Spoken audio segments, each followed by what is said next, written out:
Assalamualaikum warahmatullahi wabarakatuh. Pemuda yang tekun melaksanakan ibadah kepada Allah, apalagi terutama adik-adik remaja yang hadir pada kesempatan ini, masa muda itu masa yang paling indah memang.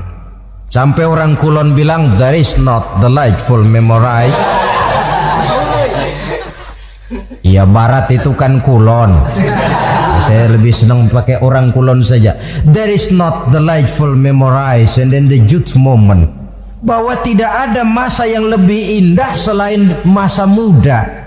Tapi masa muda yang katanya indah itu sebentar. Sebentar sekali.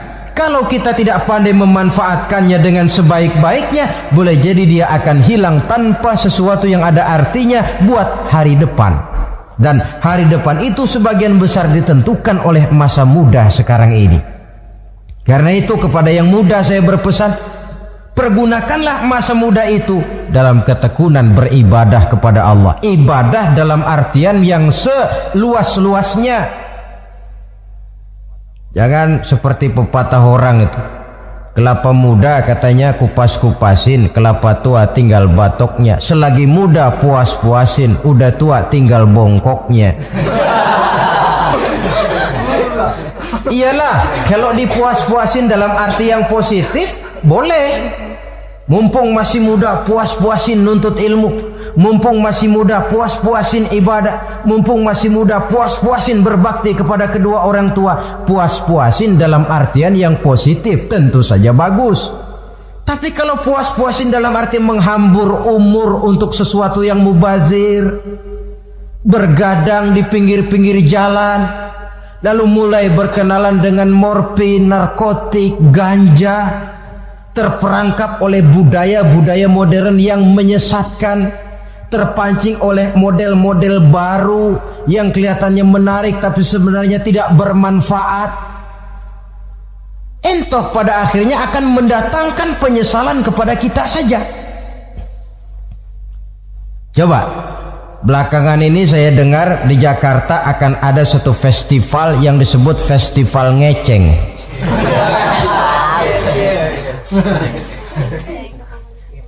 Ngeceng ini kalau bahasa gampangnya nampang. Jadi itu biasanya muda-mudi diri di pinggir-pinggir jalan, pakai kacamata hitam, pakaian warna-warni, rambut dicat sedemikian rupa supaya menarik perhatian. Mereka diri di pinggir-pinggir jalan, nampang, istilah ngepopnya ngeceng katanya. Oh, ini mau diadakan festival. Secara langsung atau tidak, festival ini kan mempopulerkan ngeceng jadinya. Yang tadinya orang awam gak kenal, lantaran diangkat ke permukaan jadi terkenal. Kalau sudah terkenal lalu jadi mode. Kalau sudah jadi mode, latahan. Boleh jadi nanti akhirnya ngeceng masuk desa. Bukan cuma sekedar abri masuk desa, bukan cuma sekedar koran masuk desa, ngeceng pun bisa saja masuk desa. Banyak saluran-saluran positif yang sesuai dengan kreativitas jiwa remaja, ketimbang mengadakan sesuatu yang tidak ada manfaatnya, ketimbang menghabiskan umur untuk sesuatu urusan yang mubazir. Sedangkan umur bukan jatah gratis tanpa batas waktu. Ada pertanggungan jawab. Umurmu kau habiskan di mana? Masa mudamu kau selesaikan di mana? Itu akan dimintakan pertanggungan jawab. Nah, pemuda yang tekun ibadah kepada Allah, dampak positifnya apa? Dia punya sandaran vertikal kepada Allah. Jiwanya besar, jiwanya mandiri. Dan ini yang kita perlukan. Pemuda yang siap jadi pelopor, bukan pengekor. Pemuda yang sanggup mandiri dan bukan membanggakan keturunan leluhurnya. Kata pepatah, wa khairun nasi Zu syarafin qadimin aqama li nafsihi syarafan jadida wa syarrun nasi zu khumulin idza fakhartahum zakarul jaduda. Generasi yang baik adalah generasi yang punya kejayaan masa lalu dan buat mereka sendiri mereka mampu mendirikan kejayaan yang baru. Artinya nenek moyangnya memang orang-orang terhormat, tapi dia mampu mandiri mendirikan kehormatan itu bagi pribadinya. Sebaliknya, generasi yang paling jelek adalah generasi pemalas, yang kalau orang lain kelihatan lebih hebat, dia sebut-sebut nenek moyangnya. Lo sih belum apa-apa, bapak gua dong, bapak gua katanya. Lu sih belum apa-apa, om saya dong, tante saya dong. Kerjanya cuma membangga-banggakan leluhur, dia sendiri tidak ada apa-apanya. Ini generasi yang paling jelek. Kalau orang kelihatan lebih hebat, dia sebut leluhurnya, sementara dia sendiri nol nilainya tanpa ditunjang oleh fasilitas leluhurnya. Pasukan pemuda mandiri macam ini yang kita perlu. Bukan sekedar pasukan pemuda oke bos, kulunun, yes sir, yes man, kumaha juragan wae.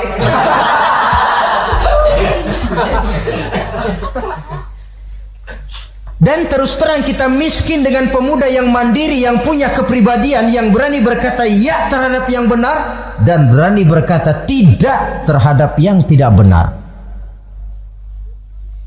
Dari mana ini didapat? Sandaran vertikal dalam bentuk ibadah kepada Allah akan memantapkan jiwa, membersihkan hati, sehingga dia akan berfungsi seperti radar. Sandaran vertikalnya cuma kepada Allah. Inilah dampak positifnya. Karena itu tentu saja kita berharap sekurang-kurangnya pemuda-pemudi yang hadir pada kesempatan ini menjadilah pemuda-pemudi yang tekun beribadah kepada Allah. Amin. Amin. Nah, baiklah ya, itu tadi yang kedua. Kita lanjutkan sekarang yang ketiga. Orang yang akan langsung mendapat perlindungan dari Allah, kata Nabi, rajulun qalbuhu mu'allakun bil masjid. Seseorang yang hatinya selalu terpaut kepada masjid. Apa arti terpaut kepada masjid ini? Apa orang yang gak pernah keluar-keluar dari masjid? Tentu saja bukan. Apa gunanya di dalam masjid terus kalau kerjanya cuma tidur doang? Maksud terpaut kepada masjid ini, hatinya selalu berpikir bagaimana memakmurkan masjid.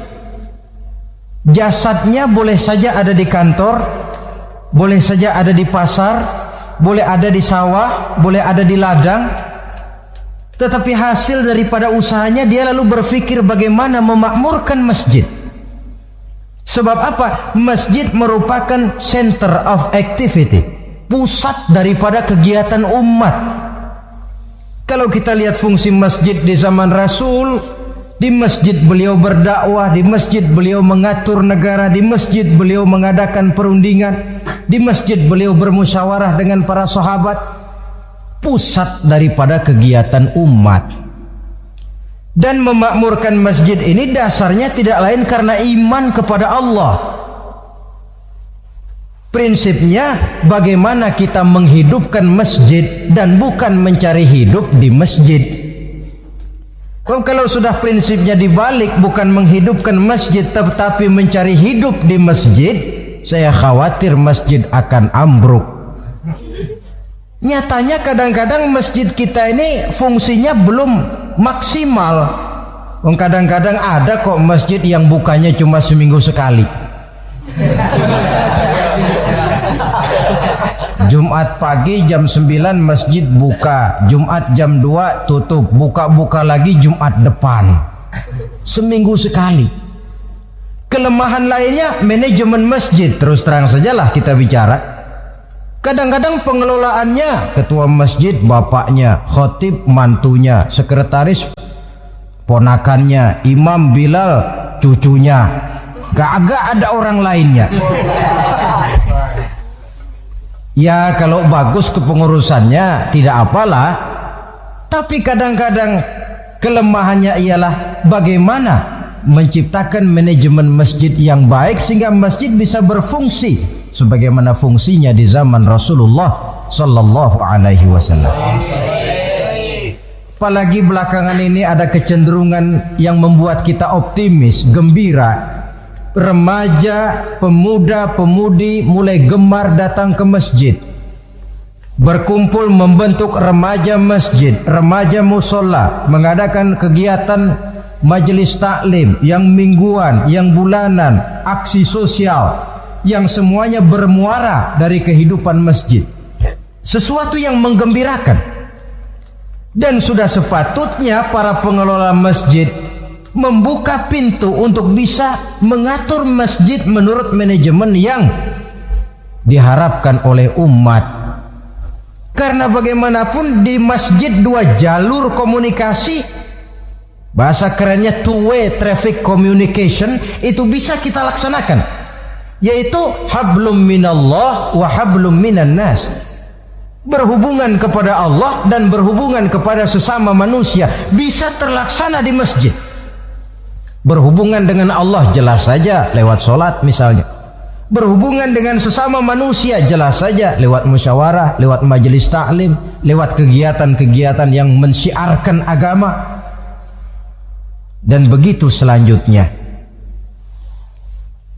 Saudara hadirin yang saya hormati, memakmurkan masjid sebagai rumah Allah. Sebab dalam hadis kursi Allah katakan, inna buyuti fil ardi al masajid wa inna zuwari fiha ummaruha. Rumahku di permukaan bumi adalah masjid-masjid, kata Allah. Dan orang-orang yang memakmurkan masjid, orang yang datang ke masjid adalah tetamuku. Kalau Allah memerintahkan kita menghormati tamu, tentu Allah lebih tahu bagaimana menghormati tamunya sendiri. Allah mengajarkan kita, hormatilah tamumu. Sekarang kita yang menjadi tamunya Allah dengan datang ke masjid, dengan memakmurkan masjid, Allah lebih tahu menghormati tamunya. Ini yang ketiga. Yang keempat, hadirin, orang yang langsung mendapat perlindungan dari Allah itu rajulani tahabba fillahi ijtama'a alaihi wa tafarraqa alaihi. Dua orang yang menjalin persaudaraan, yang bertemu dan berpisah karena Allah, bersaudara karena Allah, bukan karena orang punya pangkat tinggi lalu kita temani, bukan karena orang kaya lalu kita dekati, tetapi karena Allah. Kau di jalan Allah, mari kau saudara saya. Kau keluar dari jalan Allah, maaf sajalah, bawalah dirimu sendiri, saya akan membawa diri saya. Lebih baik sendiri daripada berteman jahat. Berdua memang lebih baik daripada sendiri, tapi sendiri lebih baik daripada berteman jahat. Maksudnya apa ini? Sederhana dalam benci, sederhana dalam cinta. Ukurannya Allah.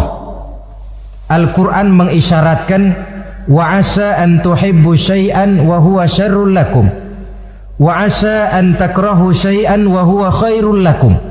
Sangat boleh jadi, kata Allah, kamu menyenangi sesuatu padahal akibatnya tidak baik bagi kamu, dan sangat boleh jadi kamu membenci sesuatu padahal akibatnya baik bagi kamu. Nah, mari kita lihat.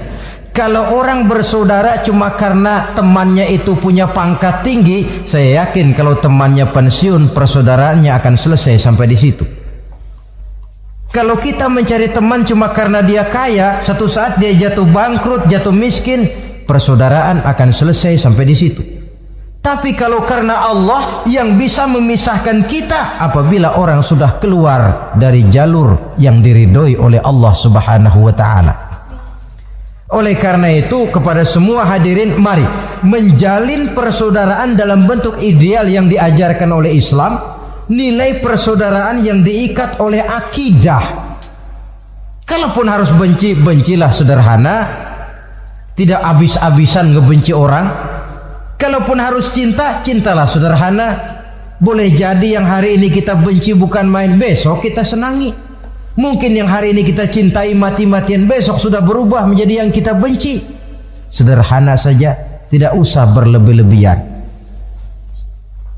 Kalau nilai persaudaraan yang diajarkan ini bisa kita wujudkan, persaudaraan yang diikat dengan nilai akidah, maka dari persaudaraan semacam itu insya Allah kita bisa berbuat banyak untuk kepentingan diri, keluarga, masyarakat kita pada umumnya. Ini kelompok yang keempat. Orang kelima yang nanti langsung mendapat perlindungan Allah, rajulun da'athum ra'atun zatu mansibin wa jamalin ila nafsiha faqala inni akhafullaha rabbal alamin. Seorang laki-laki, kata Nabi, yang dipanggil oleh perempuan cantik. Laki-laki normal dipanggil oleh perempuan cantik. Untuk apa? Diajak melakukan perbuatan yang negatif. Tidak ada orang yang tahu. Tempatnya sepi. Apa yang terjadi? Orang ini berkata, inni akhafullaha rabbal alamin. Maaf saja, saya takut kepada Allah. Orang yang bermoral nanti di akhirat langsung dilindungi oleh Allah. Tidak mudah jatuh oleh bujuk rayu. Tidak mudah terpesona oleh wajah-wajah yang menggiurkan. Seperti dalam sejarah yang terkenal itu Nabi Yusuf alaihi salam. Kenal kan Nabi Yusuf? Nabi Yusuf itu bekerja di istana Kitfir. Kitfir ini punya istri namanya Zulaikha. Orangnya cantik. Diam-diam Zulaikha ini rupanya naksir sama Yusuf. Satu hari suaminya tidak ada di rumah, pintu dikunci-kunciin. Setelah pintu semua terkunci, dia panggil Nabi Yusuf, "Hai Talak, Yusuf, sini." Kata Yusuf, "Mau ngapain?" "Pokoknya sini." "Iya, mau ngapain?" "Iya, kayak orang-orang, ngapain sih?"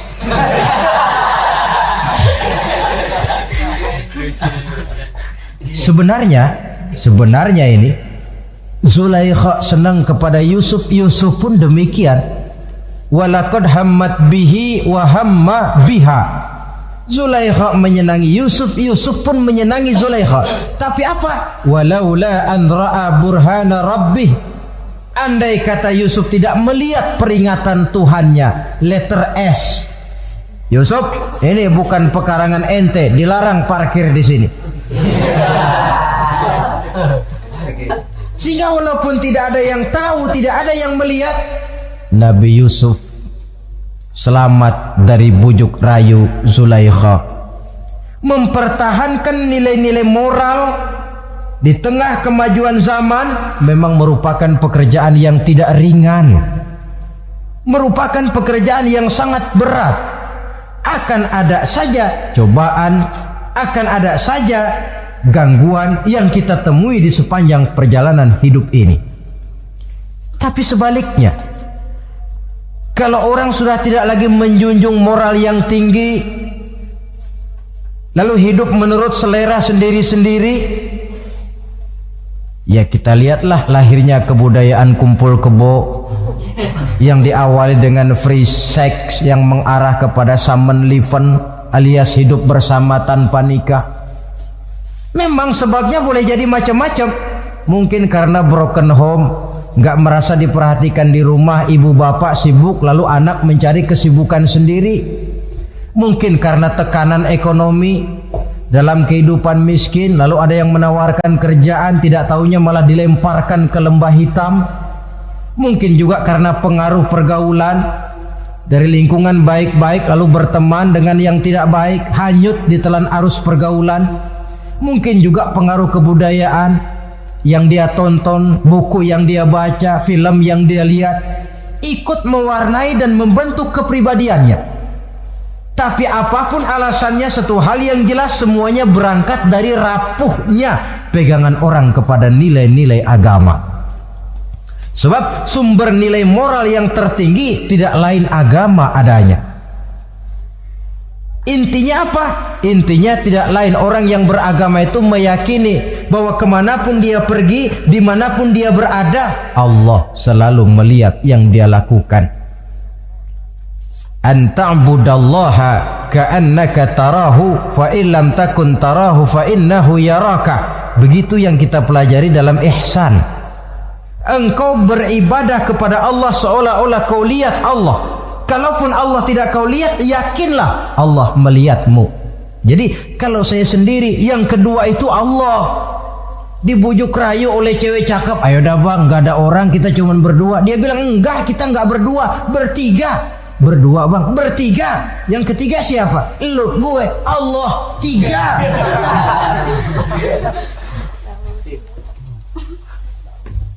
Di kantor mau korupsi dia kasak kusuk, gerasak gerusuk cari apa yang seharusnya menjadi hak orang lain. Tidak ada yang lihat, tapi dia tidak sendiri. Saya berdua. Yang kedua, Allah. Merasakan kehadiran Allah dekat dalam hidup. Nilai moral semacam ini menyelamatkan masyarakat. Pantas kalau orang semacam ini di akhirat nanti langsung mendapat perlindungan dari Allah Subhanahu wa taala. Karena itu terutama adik-adik remaja yang hadir, sebenarnya yang paling mahal dalam hidupmu adalah harga dirimu. Kalau itu sudah terjual dan tergadai, apalagi yang bisa kau banggakan dalam hidup ini? Titel yang berenteng barangkali, harta yang banyak, mobil yang serba berkilat barangkali. Tidak akan banyak manfaatnya kalau sudah dimulai dengan kehancuran daripada harga diri. Tidak ada yang lebih mahal daripada harga diri. Jagalah itu baik-baik. Pelihara nilai-nilai moral. Makin pandai kau jaga diri, insya Allah makin mahal hargamu. Dalam pandangan manusia, lebih-lebih juga dalam pandangan Allah. Pantas kalau pepatah bilang innamal umamul akhlaqu ma baqiyat fa in zahabat humu akhlaquhum zahabu. Suatu bangsa akan tegak kalau dia masih punya nilai moral. Bila hancur moral itu, hancur jugalah ketegakan daripada bangsa itu sendiri. Ini yang kelima. Yang keenam, masih dua lagi. Orang keenam yang nanti akan langsung mendapat perlindungan dari Allah, rajulun zakarallaha khalian fafadat ainahu. Seseorang yang mengingat Allah dalam kesunyian, lalu berlinang air matanya. Tengah malam dia bangun, bertahajud dia kepada Allah. Gemersik tikar tersentuh tangan, laksana lambaian tangan malaikat maut nak datang merenggut nyawa. Terbayang segala dosa dan kesalahan, tergambar semua kekeliruan yang dilakukan dalam hidup. Lalu air mata pun tanpa terasa berurai membasahi pipi. Orang yang mengingat Allah dalam kesunyian. Saudara, tidak ada orangnya itu yang tidak punya dosa. Coba saya mau tanya, yang kumpul di sini ada nggak orangnya yang nggak punya dosa? Tidak ada. Dan memang orang yang baik itu bukan orang yang tidak punya dosa, sebab tidak ada orang yang tidak punya dosa. Orang yang baik adalah orang yang apabila dia melakukan dosa, dia segera sadar, dijadikannya itu sebagai pelajaran untuk tidak diulanginya lagi pada masa yang akan datang. Dengan kata lain, mengingat Allah dalam kesunyian itu artinya bertaubat. Ini kan anak muda sekarang nih, kalau diajak bicara taubat, taubat mah urusan 70 ke atas pak. Kita ini masih lama. Padahal masalah taubat bukan masalah tua. Masalah taubat adalah masalah dosa, dan masalah dosa adalah masalah manusia sejak dia akil balik sampai dengan kehidupannya yang sekarang. Sengaja atau tidak, besar atau kecil, ringan atau berat, tiap kita mesti mempunyai yang namanya dosa.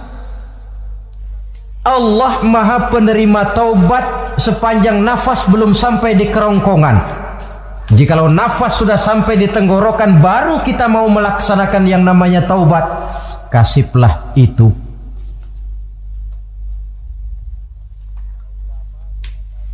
Para ulama mengatakan, la saghair ma'al istimrar wala kabair ma'al istighfar. Tidak ada dosa kecil kalau ditumpuk terus, dan tidak ada dosa besar kalau diikuti dengan istighfar, permohonan ampun kepada Allah. Jadi jangan menganggap ini dosa kecil, ini dosa kecil, ditumpuk-tumpuk lah jadi gede juga. Tidak ada dosa yang kecil kalau dikerjakan terus-menerus. dan tidak ada dosa yang besar kalau diiringi dengan istighfar. Dalam kehidupan ini apabila dosa sudah bertumpuk, maksiat merajalela, munkarat menjadi jadi, Allah tidak akan segan-segan menurunkan azab. Azabnya itu bisa dalam bentuk bencana alam, banjir namanya, kebakaran merajalela namanya, gempa bumi namanya, bendungan pecah namanya, reaktor atom bocor namanya boleh jadi macam-macam.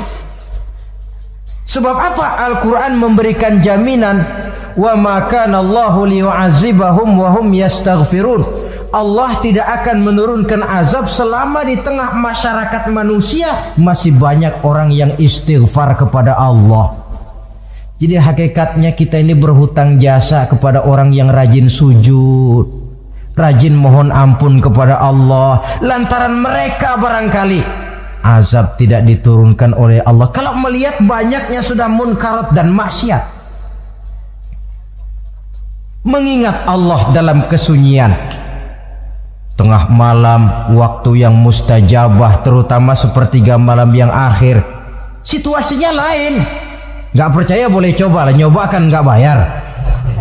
Coba kalian bangun tengah malam, tahajud, kalian akan menemukan satu suasana yang lain daripada misalnya kalau kalian sembahyang zuhur tengah hari panas terik di tengah banyak orang.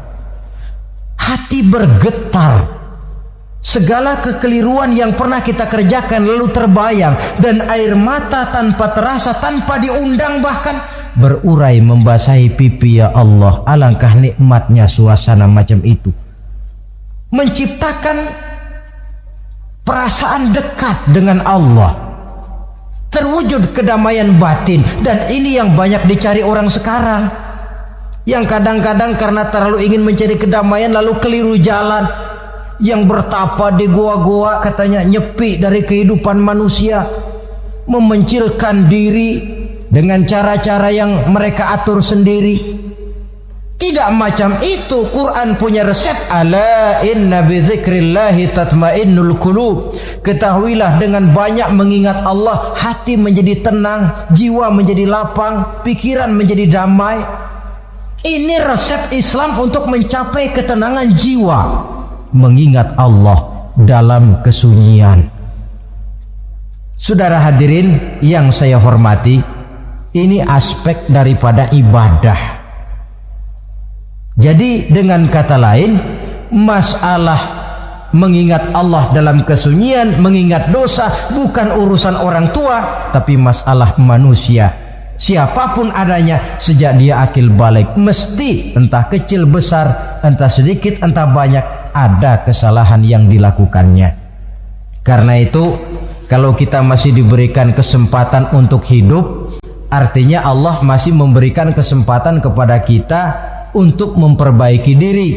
Nanti kalau sudah sangkakala ditiup, alam hancur seperti yang saya jelaskan di awal tadi, sudah tidak sempat lagi, yang tinggal menyesal. Ada yang meratap lalu berkata, ya laitani kuntu turaba. Dalam Quran, aduh andai kata kita bisa balik jadi tanah aja dah dulunya, jangan jadi orang. Kalau dulu kita tetap jadi tanah mah nggak tanggung jawab apa-apa. Dijadiin orang sekarang mesti tanggung jawab. Bagaimana ini? Bingung. Ada yang berkata, ma aghna anni maliyah halka anni sultaniyah. Ternyata harta yang saya bangga-banggakan tidak bawa manfaat hari ini. Ternyata jabatan yang pernah saya duduki malah merusak saya hari ini. Tinggal lagi penyesalan karena kelalaian memanfaatkan waktu hidup dalam kehidupan di dunia ini. Karena itu pandai-pandailah membagi orientasi. Ada saatnya kita sibuk tenggelam dalam berbagai urusan dunia, lain saat tenggelam dalam kefanaan dan kesunyian, membekali diri untuk kehidupan akhirat nanti. Sebentar meninggalkan dunia, rekes kepada Allah, mi'raj, naik menghadap Allah, supaya terwujud keseimbangan untuk mencapai fid dunya hasanah wa fil akhirati hasanah. Kebahagiaan dan kebaikan di dunia maupun di akhirat nanti. Inilah golongan yang keenam. Orang yang langsung mendapat perlindungan Allah, yang mengingat Allah dalam kesunyian. Yang ketujuh, yang terakhir, orang yang langsung mendapat perlindungan dari Allah di akhirat nanti, rajulun tasaddaqa bi sadaqatin fa akhfaha hatta la ta'lama shimaluhu ma tunfiqu yaminuhu.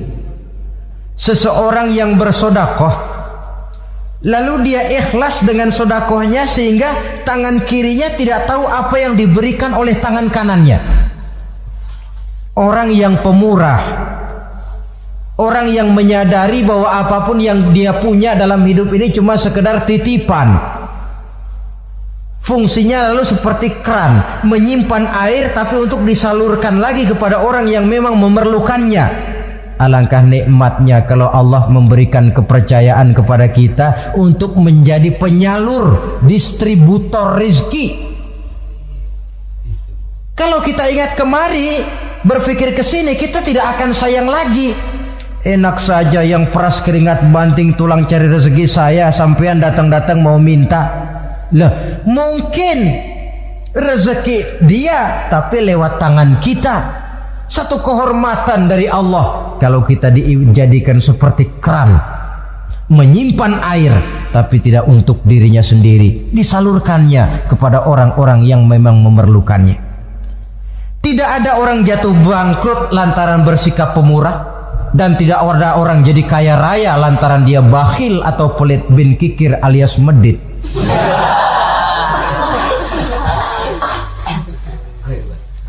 Dalam kitab Riyadhus Shalihin kita baca tiap pagi ke alam ini turun 2 malaikat.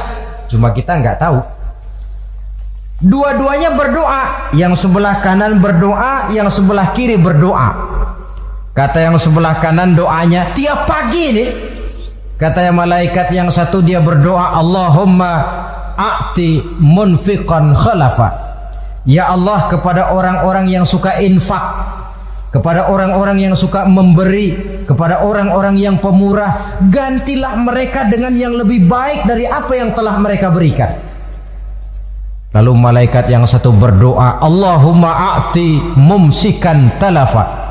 Ya Allah, kepada orang-orang yang mumsik, bakhil, kikir, berilah mereka kerusakan dan kebinasaan di dalam harta mereka.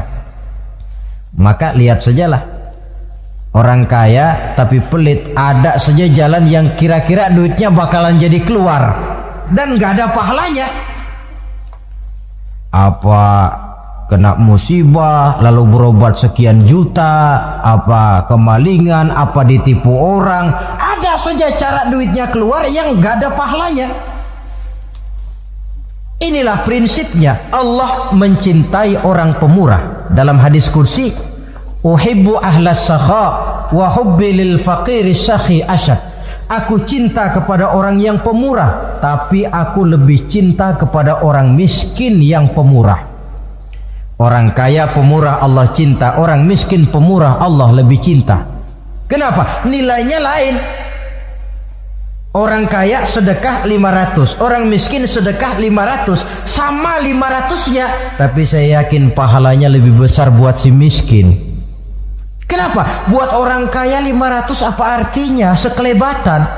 Buat si miskin 500 dia mesti peras keringat banting tulang, tapi dia berani memberi seperti beraninya orang kaya. Nilai ini yang dilihat oleh Allah.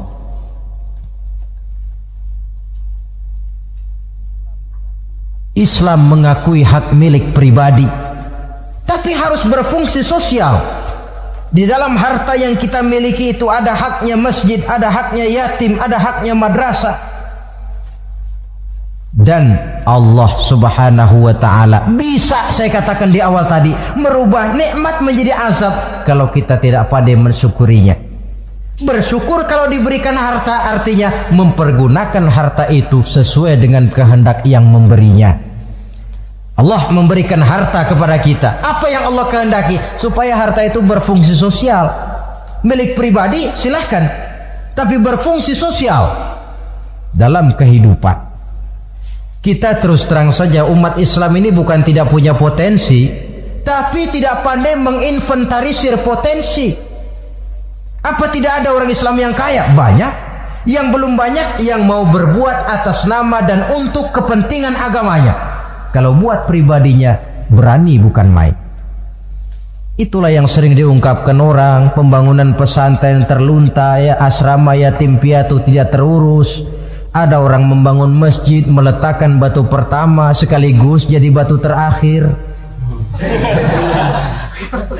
Setelah itu la yamutu wa la yahya, mau dibilang hidup tidak kelihatan geraknya, mau dibilang mati pun tidak ketahuan kuburannya. Kurangnya kesadaran akan arti amanah dan titipan dari Allah. Lahirlah korun-korun abad 20. Kalian tahu sejarah korun? Saking kayaknya korun, kunci gudang hartanya itu saja onta yang bawa. Itu baru kunci itu. Onta yang bawa. Ketika orang tanya, "Anna laka hadza ya korun?" Hartamu begini banyak, dari mana kau dapat korun? Ya saya usaha, tidak ada hubungannya sama Tuhan, katanya. Apa yang terjadi? Lantaran kekurang ajarannya melupakan nikmat, korun dan seluruh harta bendanya ditenggelamkan Allah oleh gempa bumi. Makanya orang sekarang kalau dia macul ketemu harta, apa katanya? Gue dapat harta karun. Peninggalan si korun itu barangkali dahulunya. Saudara-saudara, oleh karena itu, kalau kita oleh Allah diberikan amanah berupa harta, pandailah bersyukur dan jadilah orang yang ikhlas dalam bersedekah. Nah, inilah pertemuan kita pada kali ini. Walaupun singkat, mudah-mudahan sekali lagi kita termasuk salah satu di antara 7 golongan yang di akhirat nanti langsung mendapat perlindungan dari Allah. Amin. Terima kasih banyak atas segala perhatian. Mohon maaf atas segala kekurangan. Usikum wa nafsi bitaqwallah. Wassalamualaikum warahmatullahi wabarakatuh. Waalaikumsalam warahmatullahi wabarakatuh. Bihidayatin min fadli rabbi jahalahu wa qalbi yahfar